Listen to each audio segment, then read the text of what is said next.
find out if you're ready for love. Here's your marvelous host, Nikki Lee. Hello, and welcome to Ready for Love Radio. This is your host and love coach, Nikki Lee. You know, I keep hearing about the 10th anniversary of 50 Shades of Grey. And while I'm not personally a fan due to the writing quality and the fact that there's so much misrepresentation of BDSM and power play, and some other things. But back when the movie first came out, I did 2 shows with Ernest Green, the author of Master of O, which he'll tell you about, and with Nina Hartley.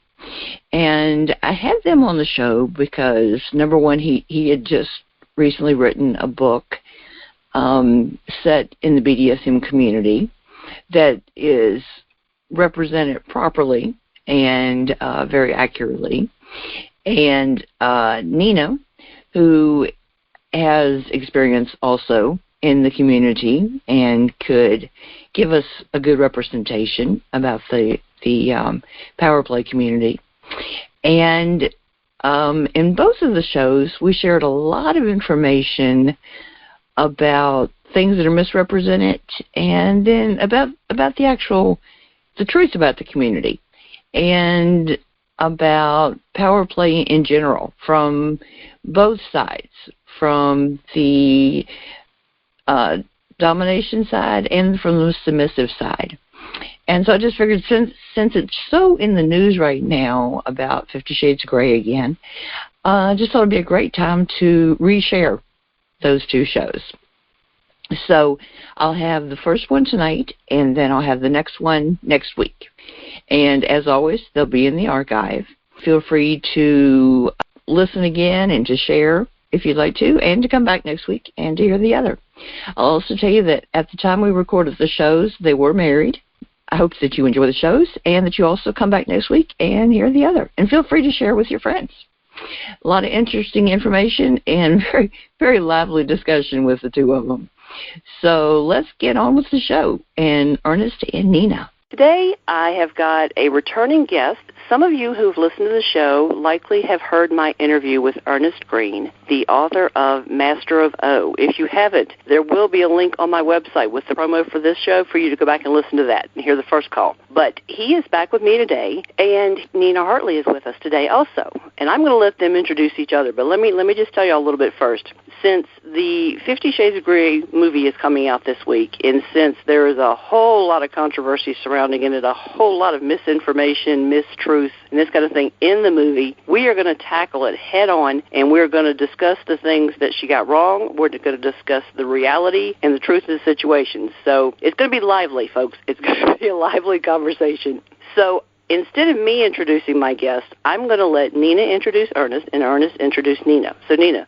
All right. Ernest Green is, among other things, an amazing writer, a terribly stylish dresser, a raconteur, man about town, multi-talented person. He writes, he produces, he directs, he styles, he edits. And he edits, yes. And he makes me laugh every day. In the bedroom, he is my dominant partner. So he brings it in the bedroom now for 15 years, and I'm still not bored. And if you knew me, you'd know how rare that is. And also, he is a wonderful romantic partner and a great all-around guy. I think he's awesome, personally. I met him 25 years ago and have been happy to know him ever since.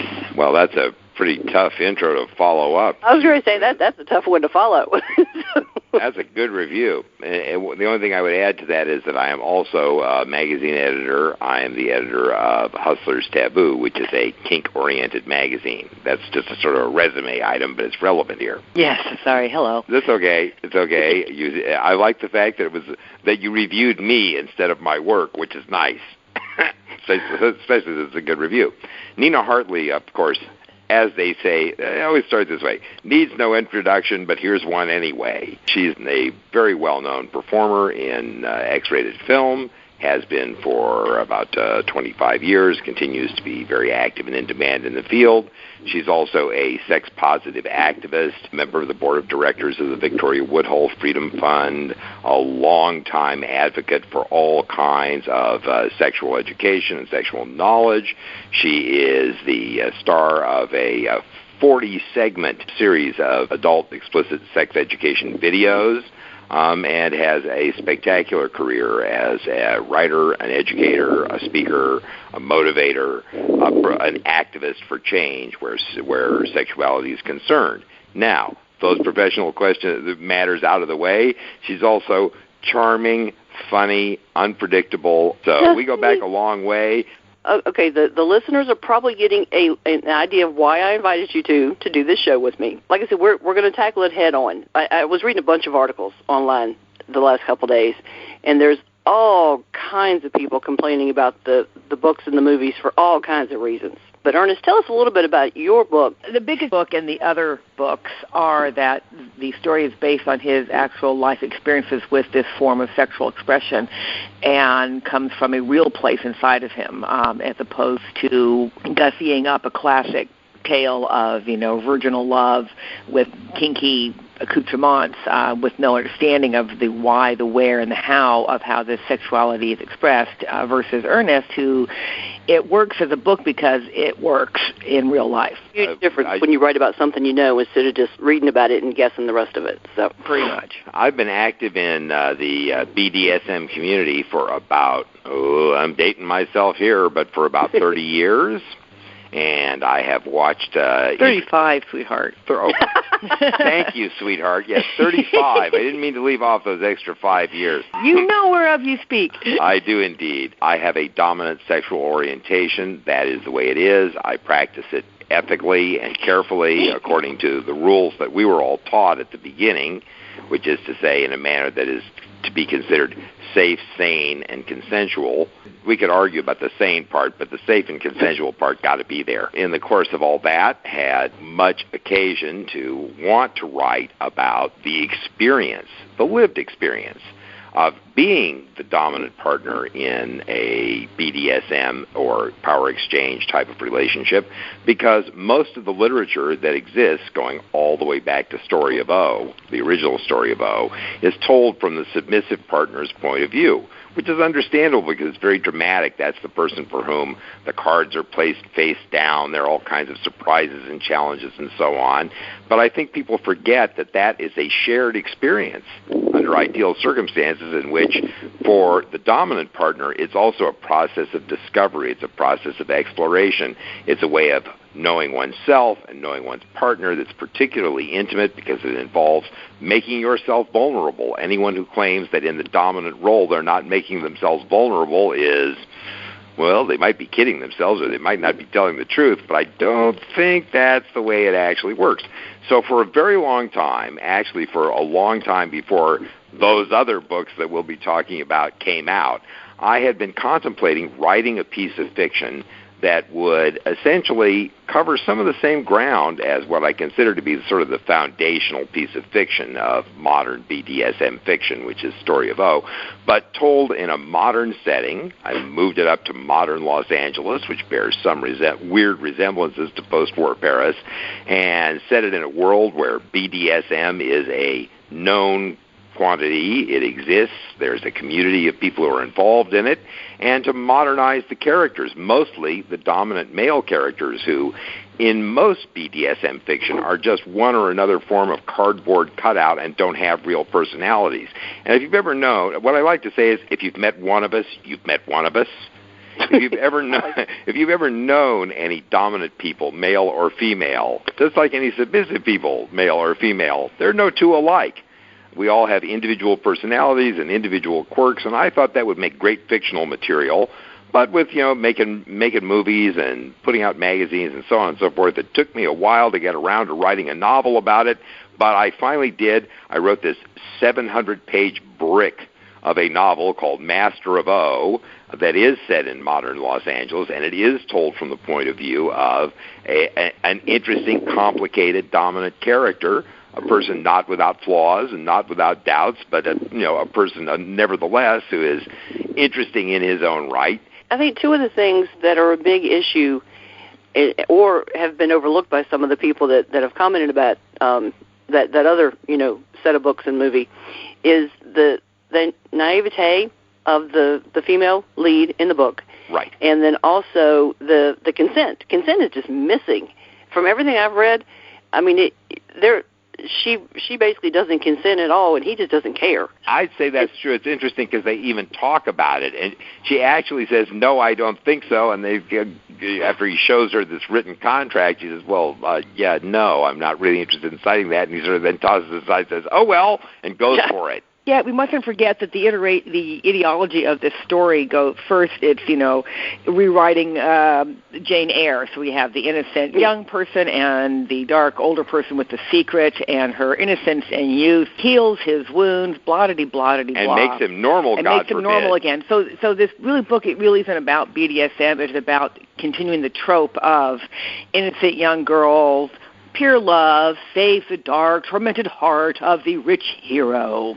I promise you there are no people like that in my book. None, not one. Nobody needs saving, nobody needs fixing, and nobody wants to be fixed. Everybody's happy the way they are. They all were already well along in their journey in this before they met each other. Right. Which is very different from the sort of initiation story, which is really kind of the arc. And let's not forget that in real life, BDSM is a sexual orientation. It's nothing. While it may look like a set of behaviors, one does X, one says Y, it comes from, this is what gets me hot, this is what gets my motor running, this is what makes my heart open up, this is what makes me bond with my partner.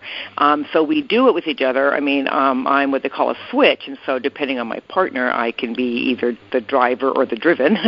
And with Ernest, it's always being the driven. Darn, poor me. But it's still an honest expression of our sexual orientation. And it is not because we were so any messed up childhood we may or may not have had isn't why we're doing this. That's just childhood stuff. This is because this is who we are sexually, and that's a big difference from the books, which is shown to be the temporary fix for deep psychological issues that he has, and eventually he's cured. Yes, it's DIY therapy in there, but no, actually people who come to it with that in mind are going to find out that all their old problems remain. They just now have a new one. They have a new problem, which is that they have to now find a partner within the spectrum of BDSM partners and DS partners who might otherwise be compatible with all the other things about them that are crazy. It's funny that in talking to fellow BDSM people from all over the world, as I get to do, the thing I often hear from them is, the rest of my life is kind of messy, but the one thing in my life that's squared away is my sex life. Right, exactly so. Yeah. I've read comments like that, and it's like, well, that's an interesting take on it. Also, and let's not forget, Ernest talks about this, at first it's a relationship. Yeah. Right. So it is, I agree, we both agree that we have more fun in the bedroom when he's in charge. It's really interesting that in 50 Shades of Grey, it isn't really a relationship at first. It's really, frankly, it's a sort of predatory behavior on the part of an entitled little guy who's got a lot of money and used to having people drop dead at his feet and do whatever he says, just going after something he wants, and the relationship only develops in the later books as the person who was originally pretty much just a bunny begins to be a more assertive character and gradually changes him to be more like her, which is the most offensive part of the book, of the whole series. It's the most offensive idea in there. I mean, there are a lot of offensive ideas in there. I was going to say, there's so many. How could you pick out where it's hard to know where to start. But the one I'd start with the most, because it's one that's going to resonate for a whole lot of people, is the notion that, loving the proper, innocent person who gives you pure love will fix whatever about you there is that's sexually unusual. Now, if you removed BDSM or kink or whatever from that sentence and put the word gay in there instead, suddenly it's going to flash at you like a neon sign that's a really offensive idea. The notion that, a gay person is actually just a straight person who hasn't met the right partner. No, I don't think that's very true of any gay people I know, and it's not very true of any kinky people I know either. They could meet a partner who is perfectly nice in every other way, but if they didn't share this sexual orientation with them, they would not be a contender. Well, the thing is, if you're going into a relationship and it's going to be healthy, you don't go in saying, I'm going to change this person and make them like what I like. Right. You know, you love the person for who they are and what they love, what they want, what they're passionate about. Not, well, you know, when you have to come on over here to be acceptable, you have to like everything I like the way I like it. That's ridiculous. It can't ever work that way. And you know what? It wouldn't matter whether we were talking about sex or a whole bunch of other things, but people are basically compatible as they are. Or they're not. Or they never will They're be. not, exactly. I like to say this about buying clothes. If it doesn't fit you when you put it on, no matter how much tailoring you have done, it never will. Right. It's sort of the same thing with relationships. If it doesn't work for you, it's not going to work for you, no matter what you do. I like blunt, so you're going to fit right in, Nina. Oh, yes. No. She's good at that. Oh, no, blunt is good. Because this, you know, we're talking about people's, I mean, I'm a sexual polymath, would you say, Ernest? Oh, absolutely. So I didn't know a whole lot about BDSM before I met Ernest. I know I liked some of the art, John Willie and Betty Page, of course, the clothes, and it was fascinated me, but I didn't know anybody who sex life was like this. I was non-conventional in a different way. I living in a multiple relationship and doing porn and being a swinger, but you know, power exchange as a thing was something I didn't have a lot of experience with. But I'm always down for a good time, and Ernest had a line in the book when O is having sex with somebody toward the end of the book, and she said, and the line is, it was real for him, and O liked anything real. So if it's real for my partner, I'm going to be interested in it because I like anything real.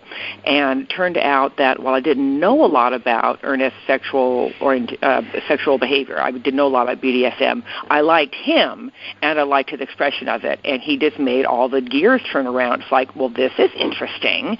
I want more of this. Well, the clever thing that I learned very early on is that my partner's pleasure is the source of my power. Go figure. If I want someone to be submissive to me, I have to give them a good reason. You have to make it fun. Such as the fact that they'll enjoy it. Yes, and for 15 years he has done that. And for me, I'm quite honestly, I'm sexually very easily bored in a relationship. That's why I'm a non-monogamous person. That's why I like sex with lots of different kinds of people in lots of different situations and places. And so clearly there's something to this BDSM thing when, for me, sex with the same person for 15 years is still really interesting, really, really appealing. I never in my life thought I'd find that. I wasn't even looking for it, but it's like, well, I'm still interested, so I'm still here. You know, it's really, there is a lovely place that you can go with a compatible partner in power exchange relationships. And one of my problems with 50 Shades of Grey is that we never see that. We only see it portrayed in a very negative way, as something, as a problem, an obstacle in the relationship, a thing to be gotten over. Honestly, it's the thing that powers a relationship between people who are correctly matched. Yes.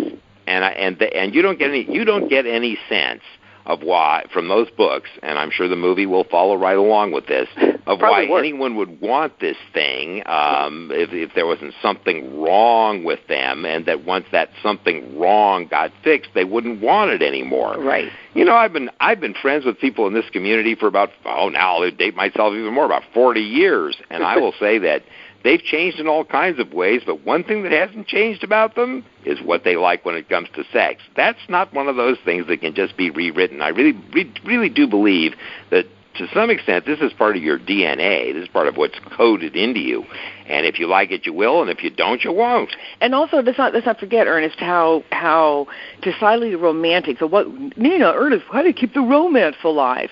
Well, if you think of, we keep the romance alive, air quotes around the word romance, because of the nature of the ritual, because of the ritualistic nature of the role structure and the so-called protocol and the way that we treat each other during our sex play, from the first time we had sex together to the most recent time, we imbue the act with as much respect and appreciation and conscious deliberation and focus as in the first time. When you're first falling in love with somebody, if you're vanilla, you're all about each other. And then what can often happen if you don't keep the sense of discovery at the front of the sex play, it can devolve into boredom.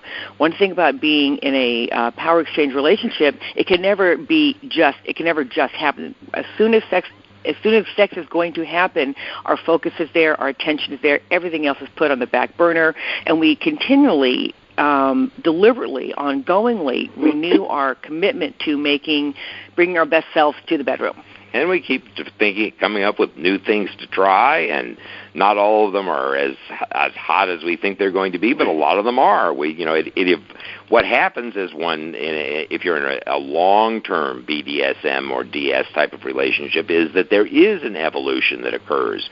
You discover more and more about yourselves and each other, and new ideas come in, and you try them out.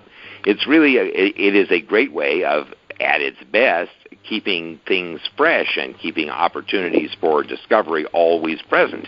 That, again, I mean, in the way it's portrayed all too popularly in this current situation, you don't get any sense of that. All you really get a sense of is that, as I said, it's a problem to be fixed. Now, it's very interesting. We fought a long battle, I say people, activists in the BDSM community fought a long battle to get sadomasochistic personality disorder removed from the DSM, which is the standard work that people in the mental health industry use the mental health field use to decide exactly what it is that you're crazy over. And for a long time, being a kinky person was classed in there as some kind of crazy. Finally, we got rid of that with much lobbying. That was taken out of there. It's no longer considered crazy in the way that it's no longer considered crazy to be gay. Which was also in the DSM for a long time. So it's taken a while to get to some degree of public acceptance about this, and frankly, my real worry about the movie, about these books, is the way in which it repathologizes something we've been struggling to convince people is not a symptom of mental illness. It certainly comes he has across plenty of other symptoms of mental illness that have nothing to do with his sex life. Oh yeah, he's a crazy guy. Yeah, he's a crazy guy, and in real life, it really. I'll tell you what gives me the willies is not so much within the realm of BDSM blogs and stuff like that, where everybody argues about everything and everyone's an instant expert and so on and so forth. Of course, but when I see ads on Craigslist that say things like "looking for my Mr. Gray," a shudder goes through me at the thought of who's going to respond to that ad. Let's see, somebody who doesn't know anything and is completely naive, somebody who has no clue what to expect. Yes, if I were a sociopathic predator, that'd be exactly the person I'd be looking for. I knew you were going to bring that up. I am somewhat concerned about that, but really, I think there'll be a few bad stories that we'll hear about things happening from that, but I think the real problem it presents is the way in which this thing, which is the biggest object we've ever had on the cultural radar, portrays us all as a bunch of sick people. And I can't, sometimes I can't even get members of my own community to see why that's a bad thing. But it really is a bad thing because, honestly, we're not asking that everybody be like us or be into what we're into or even approve of it. We're just asking that they not regard it as mental illness, and that's really how it's portrayed. Well, and to be left alone. It's just nobody's business, Well, there is that. I can't, constructive questions, always welcome. Constructive criticism, worth listening to. But this isn't any of that. Yeah, but out criticism for people that don't have a clue what they're talking about. And it isn't even meant to be critical. It actually isn't meant to address this as an issue overall. But its defenders keep saying, it's just a work of fiction, and the BDSM thing was just the hook of the story. It's nice to know that I've spent so much time becoming the hook for somebody else to get rich off of. But that's really, it does have a message, and its message is very negative. Hey, let me tell you, I did a search just to see if there was anything current on Craigslist just to get a feel for what people were doing. Mm-hmm. I found one that says, job opportunity. Are you still searching for your own Christian Grey? Uh-oh. No, get this. It gets worse. Salary, $175,000 to $250,000 per year plus benefits. Right. Sure. Okay, and then he, of course, has to have a perfect body and face, dress sexy, be flirtatious, Let me see. Be spontaneous, like to have fun. Personal assistant. Please send resume with job history and sexy nude revealing pictures. Well, anyone in response to that ad has already got more problems than I can imagine how to start fixing. True. I mean, True. And the guy who placed that ad obviously doesn't know how things work among people who actually are knowledgeable about this, and that's probably good. I hope he doesn't get any responses. Of course, as soon as you wave that kind of money around, you're going to get some. But you know what? That may be a situation where people get what they deserve. The guy who's trying to attract a partner like that by offering money may just get somebody who's more interested in the money than they are in them, and that's going to be obviously not a very good outcome. Mm-hmm. No, it's but not. Yeah, there are going to be some bad individual outcomes. But again, I mean, my greater concern has to do with how we're all perceived, and this is a thing that, as I said, I find people in my own community are not necessarily easy to convince about it. I think that they're picturing this great influx of new people who will be enthusiastic and who will come in here, and reinvigorate all of our community lives with their presence. Well, I think actually, some of that's true. I mean, one thing I will say in favor of this is that it does open the discussion in public in a way that nothing ever has. That's what I like. That's what I like. It's got people talking. It's got people talking, but unfortunately, it provides those who already are inclined to take a negative view of this kind of relationship with plenty of ammunition and nothing much to anybody who it doesn't hold that point of view.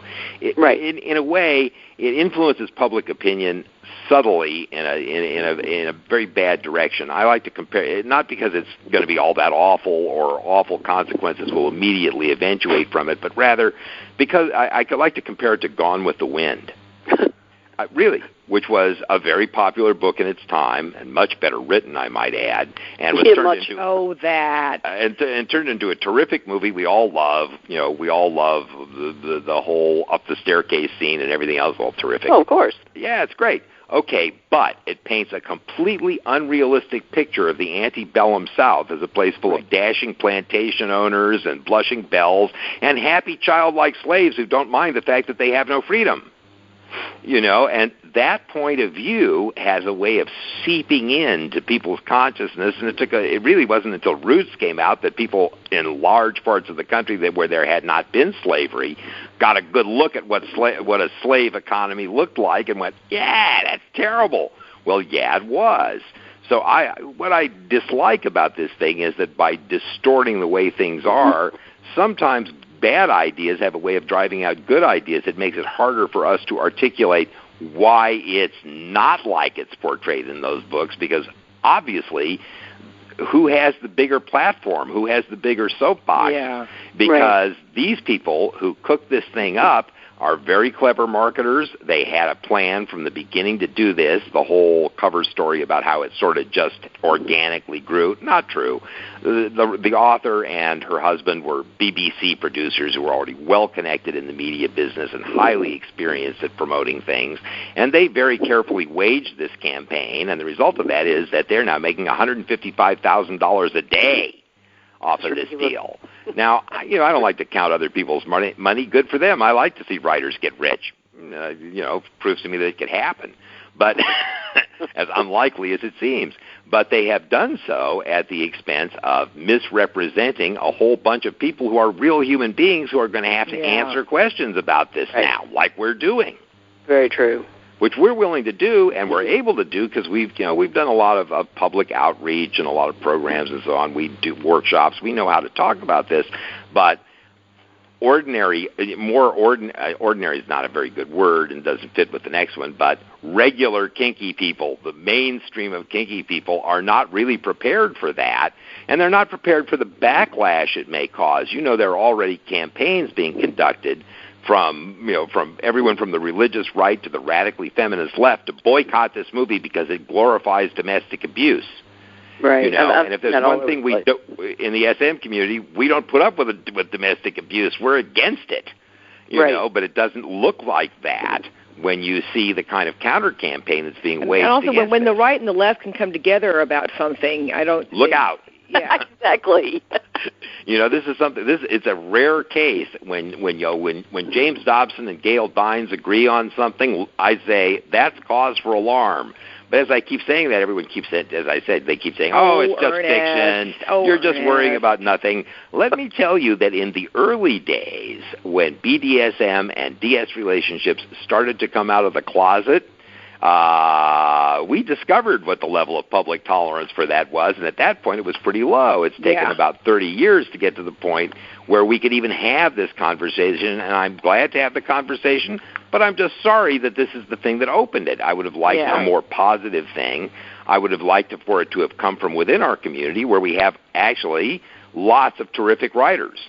It's not as if this subject has never been written about before, that we have a lot of people who really are knowledgeable and really write well about it, and not necessarily writing propaganda, but actually good, nuanced, complicated fictional portrayals of believable people who are involved in it. And now, of course, the stereotype is going to be what most people see. And believe me, a lot of people have already read these books, and a lot of people are going to see that movie, and there's nothing that can be done about that. So we're going to have to help educate those people if they actually become interested in pursuing this, and I don't think most of them will. I think they'll look at it as a movie and go, yeah, okay, and that'll be the end of that.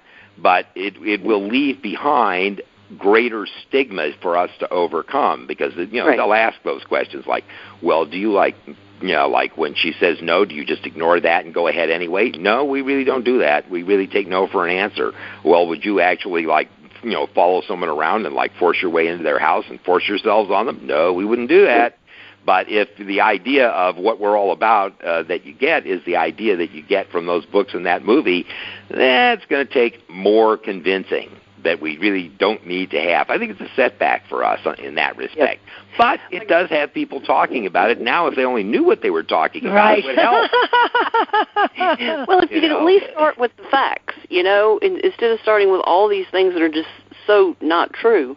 Right. Let me tell you, I found this really interesting in one of the many blog articles I read. I found this really interesting description of BDSM, and I'm real curious if you two agree with this, okay? Okay. It says, BDSM is about mutual care, mutual pleasure, and mutual respect. A healthy and safe relationship that involves BDSM requires all the things that any healthy and safe relationship requires: trust, intimacy, vulnerability, and respect. Allowing your partner to control your body during sex demands deep trust.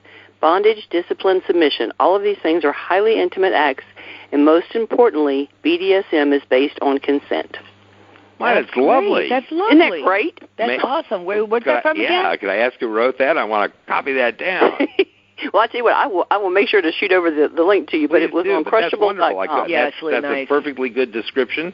It really captures the thing. It's hard to picture this, but for people who've never done it and never had the experience, but it can be a very romantic kind of life, of a type of romance, very different from the tormented, screwed-up romance in 50 Shades of Grey. It can be a real romance.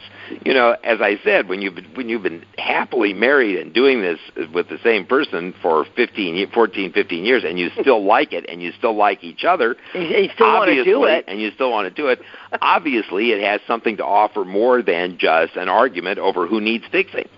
That's it. It's not. Yes, what he said. Why, thank you. I didn't tell her to say that. She just said that on her own. Yeah, you nudged her. I know you did. but that description of it is excellent. It's all about mutual respect. It's about caring. It is about concern for not only the physical safety of your partner, but also the emotional safety of your partner. Both partners, as I said, make themselves very vulnerable. They're revealing deep things about themselves when they do this. And in so doing, you need to be doing that with someone who cares about you and will respect that. That is what makes it work. And just like Ernest once said, to also remember that BDSM practice feels very different than it looks. Right. Very much of it is an interior process, and the behavior that is only visible to people who aren't participating can look very harsh or mean, and what they're not is inside of our heads, in the we're making our own movie. We're the hero and heroine of our own movie each and every time, and it's really, really interior that way. The notion that this is violent behavior, again, which is a notion that runs all through 50 Shades of Grey, that this is some form of violent behavior, just belies the facts. There's actually fairly little physical roughness involved in doing BDSM. I like to joke about this. If you go into any of the more popular emergency rooms here in Los Angeles on a weekend, you will find people who are injured from skateboarding, and people who are injured from boating accidents, and people who are injured from rock climbing and all kinds of other leisure pastimes, injured from playing rugby. I don't know. But you won't find anybody in there who's injured from doing BDSM play, because the level of actual physical stress involved, for the most part, is really quite mild. A lot of this is a psychological process. That's what makes it good. So overall, although I know there are some people we consider them edge players who do things that are more extreme, overall there's a great emphasis on safety and caution in the way people are taught about it if they enter the community. And I think that the evidence is really there. If this thing was a really dangerous pastime, given how many people are obviously interested in it and involved in it, we'd have seen a lot more bad news than we've seen over the last 20 years. Well, see, that's one of the things that concerns me about the misinformation and the way that it's being pitched in these books and this movie, because you've got young people that are really impressionable, and you got older people too, but you've got people that are already inexperienced or have kind of made it up as they went along, kind of thing, that kind of deal, and then they try to experiment the way they think it's supposed to be, and they could get hurt. Oh yeah, there's no question about it. If it's done wrong, it could be dangerous. Oh, yes, indeed. It could be, although, again, I think it's easy to overstate that, but yeah, in the hands of people who are completely without training and knowledge, I think that's very bad. I mean, if you come in through the community, there's a tutorial period in which, you're mentored by people who are already there, and they say, look, this thing works this way, and this thing works that way, and you have to be careful about this, and you have to be careful about that. People who are just starting from scratch with a pair of dime store handcuffs and, a scarf gag, I don't know, could be harmless, could work out fine. Again, people, I'm often asked, well, it's just going to spice up some marriages. What's the harm? If that's all it does, there is no harm. But right. If what it also does is encourage people to do things that they're really not ready to do, and they really don't know how to do, and they do them wrong, well, that could be a problem. It's not my major preoccupation here. I'm, as I said, more concerned about the broader impact of how we're viewed. It's taken a very long time for us to be seen as anything other than creepy, dangerous people. And sure enough, finally something breaks wide. I've been waiting all these years for Hollywood or other mainstream media to really give this thing the full treatment. And what do we see it presented as? Exactly. Dangerous and crazy. I mean, gosh. Couldn't you have given us a more positive image of this thing? I'm not asking for some kind of sugar-coated version of it that doesn't acknowledge that there are problems connected with it. I'm just asking that it not be a completely inaccurate bash job, which is what this looks like to me. When I wrote my book, it was not with the intention of selling people on the idea of how wonderful it was, although I think there are moments in it when you get a sense of what makes it fun and exciting and great to do, but really just to let people know that it is not so far removed from day-to-day life and that people can engage in it knowledgeably and safely and have a terrific time. But that they have to be coming from that place. They need to know what they want. They need to know how to negotiate what they want. They need to know how to set limits. They need to know how to observe limits. These are all things that, interestingly enough, there's open discussion of that in 50 Shades of Grey, and then it's ignored. In my book, there's not much open discussion of that. There's like a couple of minutes of, setting limits and discussing, what we don't do and what we do, and then they get on with it because these are knowledgeable, enthusiastic players, both of them, both Stephen and O. And, in fact, everybody who engages in BDSM behavior or DS behavior in my book, they've all done it before, and they know they like it, and they know exactly what about it they like. So they're really not at any risk of having something they don't like happen to them. And I think that the suspense and the tension comes from trying to reconcile other life goals that they have with this aspect of their nature, and that's just true for everybody. Right. Intimate relationships, as I'm sure you'd agree, are always a challenge when they come up against the realities of daily life. Yes. That's why dating is easier than being married. Much. Because after all, a bad date is one night. A bad marriage is a long thing. A whole lot of bad Don't remind me, I was in one. Yeah, easier in than out on the marriage thing. Well, honestly, a lot of people, either in relationships or that just have really active sex lives, a lot of people just don't grasp real intimacy. A lot of people just think it's sex. Well, it's not. No. And it seems like with the amount of communication and trust and awareness of your partner and this kind of thing that you need within the kink community, it seems like even if it's not everybody's idea of what intimacy is, there is a much deeper intimacy than most people have in their relationships. Am I missing that? No, you're dead right. You are absolutely on the nose with that. I think all kinds of people out there who are having what they consider to be perfectly normal vanilla sex of the type that, they're familiar with, have an interesting movie running in their heads that has all kinds of stuff in it that has nothing to do with what they're doing. They are not intimate in the sense that even though they're having physical intimacy, they're not having emotional intimacy because they're not really sharing what it is that excites them. And with this kind of sexual relationship, that's the first information that has to come out before you can even go forward. Right. Do you like this? Do you like that? Are you into this? Are you into that? No? Well, then I guess we're not meant for each other. Yes? Well, okay, then maybe we should give it a try.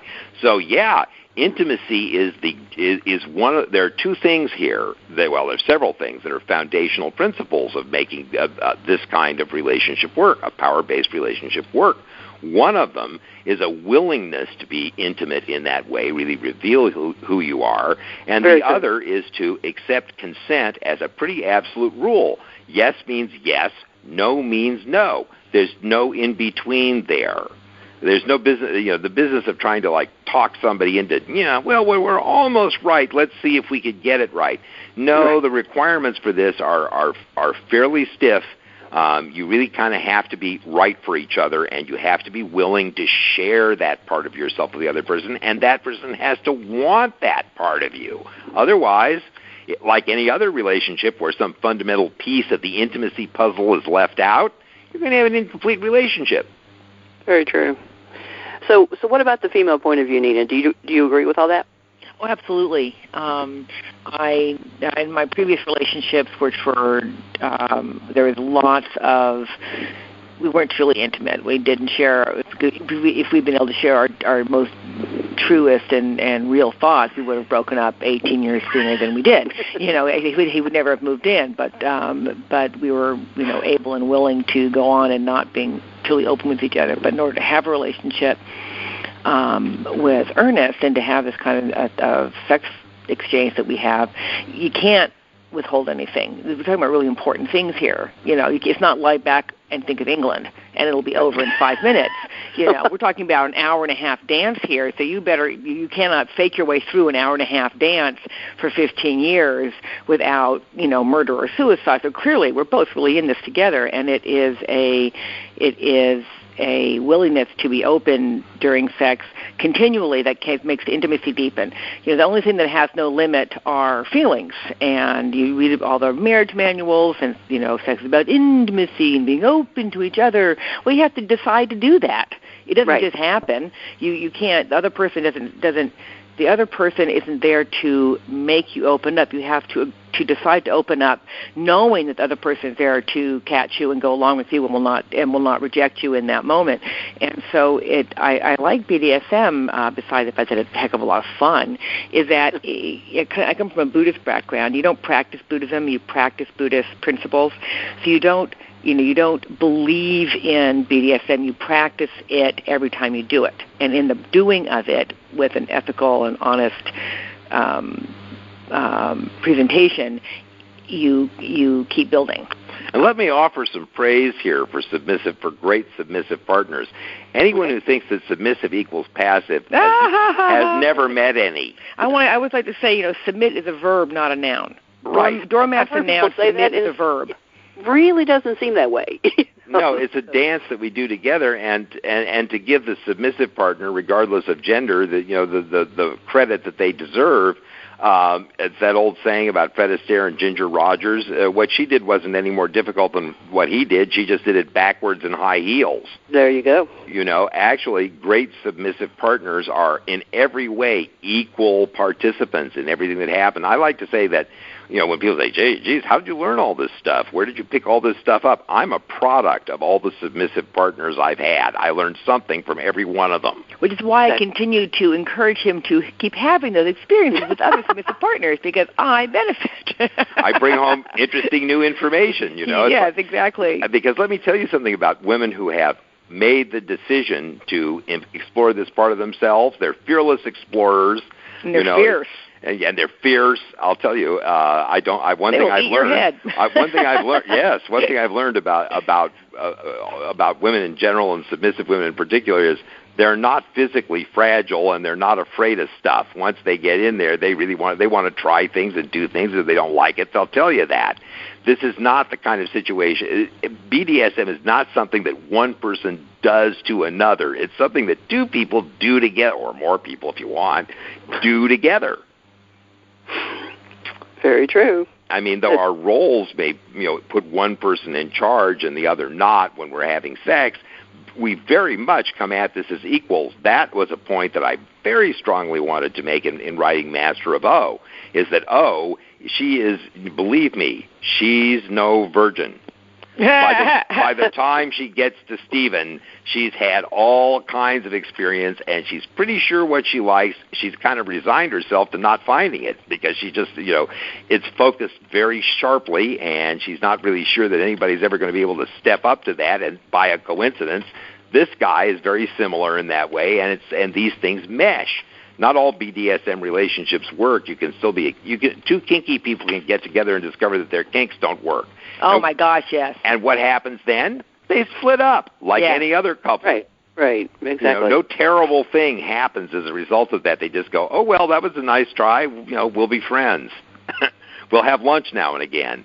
But really, it's one of those kinds of situations where you cannot conceal vital information about yourself and about what your inner life is all about without compromising your ability to have that kind of relationship. It requires you to be honest. Right. And I think, by the way, that emphasis on open communication and negotiation would be useful to couples of any sort. You could be the most vanilla couple in the world. Very and you true. would still benefit from proceeding from that way of thinking. Well, that was something that when we talked before on the other interview kept coming to me. I'm like every couple in the world needs some of this stuff. Mm-hmm. Right. Whether they want to get into any of the kink or not, they need the trust, the honesty, the openness, the communication. They need all those things. Yeah, that's one of the reasons why I'm kind of twisted out of shape about this thing that, as I said, is going to be the first experience at all, the first vision of BDSM and DS relationships that a whole lot of people are going to have are going to be of a dysfunctional one where people don't do that. You know, if it were portrayed outside of that context as a dysfunctional relationship, they'd say, okay, well, that's a dysfunctional relationship. I get it. But because there is this, and it really is just not much more than a hint, but because there is a hint and some BDSM involvement, that's going to immediately become the thing that becomes pathologized and then becomes the problem. Don't think that you won't see all the professional pundits on this, Dr. Phil and Dr. Drew and all those other doctors with one name. They're going to be on the air talking about how, well, a little fantasy doesn't hurt, but if you pursue this kind of thing very far, it's going to be dangerous and it's going to be a problem. And then there are those who have political issues with it and religious issues with it, any of which could also be issues in a completely vanilla relationship. It says the one thing doesn't lead to the other. That's right. Well, it leads to plenty of divorce, but but what I mean to say is that BDSM relationships aren't necessarily going to be more dangerous, more difficult, harder to make work than any other kind of relationship, because it is a relationship first. So you got to get that part of it squared away, and that's what does happen in my book, and that's what doesn't happen in Brand X. Right. Yes. The last interview, we just kept calling it the Nameless Book. Or the book that which shall not be named. Right. You know what? I might as well go ahead and name it because it's not like people don't know what it is. I know. It's just fun not to give them the plug, you know? Right. Well, nor do they need it. Right. Exactly. $155,000 a day. That's insane. Yeah. The other thing that I don't get about why some of our community really, eagerly embraces this thing and doesn't see it for what it is, which, as a guy who's in the entertainment business to a great extent I do, is that it's clearly exploitation. Right. Lots of money is going to be generated off of some really ugly lies that have been told about us, and we're not going to benefit from that in any way, but some people have already benefited a whole lot from it. And there's something about that that's icky. I don't like the fact that E.L. James' public comments on the subject of BDSM have been, and those of the cast members have been very negative. Right. And that's not helpful. When Jamie Dornan says, well, I went to visit a dungeon, I saw what some of these people did, and okay, but when I went home, I had to take a shower before I touched my wife or children. Oh, thanks a lot. Yeah, I heard that quote. Really, and they think that we're going to go out and spend our money to buy tickets to watch somebody who has that opinion of us? I don't think we should. I'm not calling for a formal boycott or anything, but, man, I'm not piling my money on top of theirs. I'm sorry. If that's the way they're going to treat us, well, I'm going to spend that money on something I want to see. I know. Something a little bit more positive. Yeah, or entertaining, or accurate, or something. True. Something that doesn't depend on, us being depicted as dangerous, crazy people. There are plenty of dangerous, crazy people out there, and some interesting pictures going back to Fatal Attraction and beyond have been built on that. But it's really not anything about what we're about, and I really think that the whole BDSM thing, which the author admits was researched online and with which she had no personal contact, and she gets very very testy about it when this comes up in interviews. It's a MacGuffin. The whole kink thing is just something for the two main characters to bicker their way through 3 books and a movie about. I mean, why in the world would anybody want that? I don't know, but then again, I'm not into unhealthy relationships. I'm into the kind where people are happy. Well, when I write novels and I have things that I'm basing on like the facts or that kind of, or even a specific area, I go to great lengths to do things in such a way that people that are familiar with whatever I'm talking about aren't going to have huge issues. I mean, they're probably going to have some issues, just little things, but I don't want them coming in and thinking, what in the world is she talking about? I want to be recognizable to the people that know what you're talking about. Well, and actually, there are some fairly extreme things in my book. I'm not going to deny it because these are experienced players who know how to do fairly extreme things in a safe way. But what's not extreme about it is the manner in which they relate to one another as people. Right. That is a completely different department. That's the department of day-to-day life. This is always a kind of a problem with things that are centered on sex and romance as the main plot device. How much of your life do you spend having sex, and how much of your life do you spend doing errands together? How much of your life together is actually spent doing this particular thing that's the focus of this story, and how much of it is spent learning to get along with one another on a day-to-day basis. I really feel that that's a very important piece of the puzzle, and that is another missing piece of the puzzle in the work that's popular now.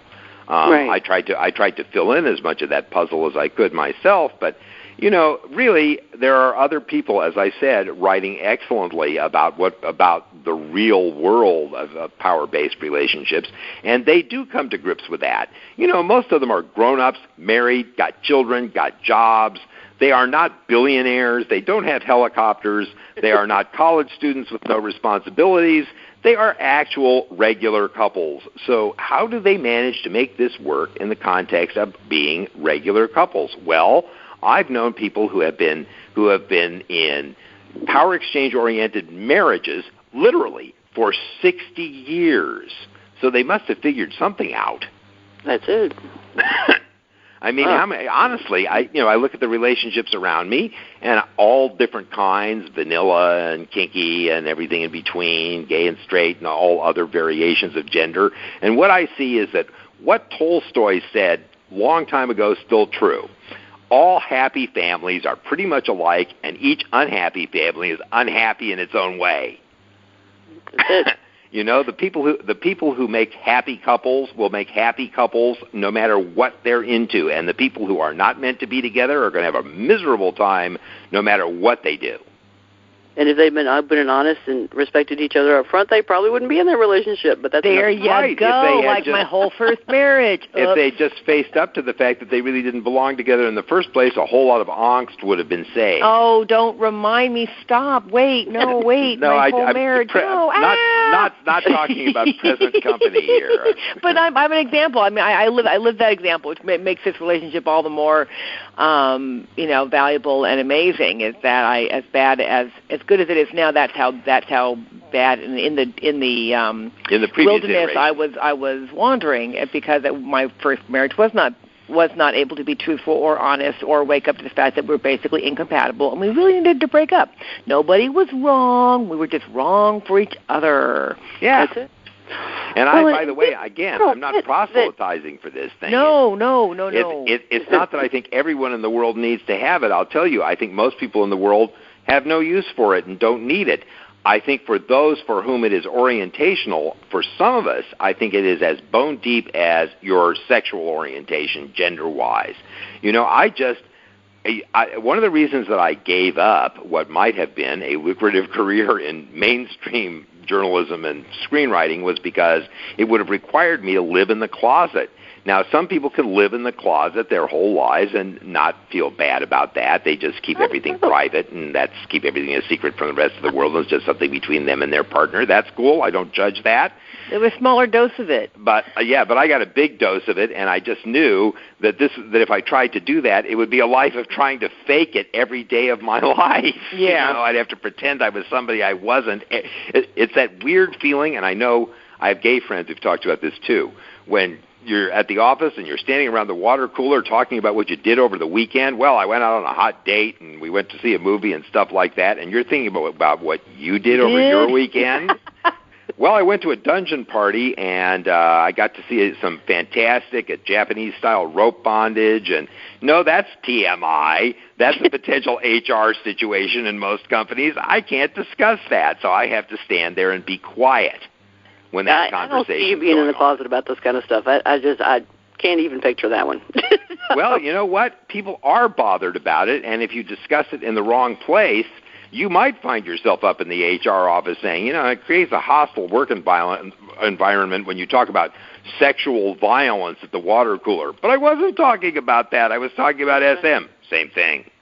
I mean, for a lot of people, that's what they think of. And these books and this movie, not going to help us there. A lot of people in our community are seeing this as like, this is the great breakthrough and people will understand us. No, what I'm seeing is some very negative propaganda that's going to reinforce bad ideas about us, and that's going to be a problem. It's going to be a problem for people who don't think it's going to be a problem, because this kind of thing has a way of coming up when it comes to security clearances and job opportunities and child custody disputes. This thing can be, this orientation can be weaponized against individuals and against groups. This contributes to demonizing a bunch of actually sort of zany, harmless people. I mean, the other thing that BDSM is often depicted as this dark, sinister, dangerous thing, and the people who do it are, obviously twisted and cruel. No, actually, most of them are I would describe them as the same people who go to the Ren Fair and Comic-Con and stuff like that. Yeah. Right. They're a little bit on the zany side, and there's no two of them alike, and they're pretty funny. Well, folks, we're out of time. Like I said, I figured it was going to fly by. So are we up for keeping our eyes out and seeing the conversation after the movie comes out and getting together next week and talking about it? Totally there. All right, and we encourage people to send in questions. If you have questions, send them. Yes. We'll give you an honest answer. Yeah, so that's it. If you have questions, either check any of us out on Facebook, Or you can go to my website, lovecoachjourney.com/blog, and there will be a post about the show. And please feel free to include your questions in the comment section. I'm going to check it out. So, folks, it was great to have you with me, and we will tackle it, and we will see what the public has to say about the movie. And if they have an extra few hours that they want to spend reading, they should go to masterof.com and get my book. Absolutely. There you go. Thank you for letting me say that. And find out the truth of what's really going on. So there you go. We will see you next time on Ready for Love Radio. Thank you so much.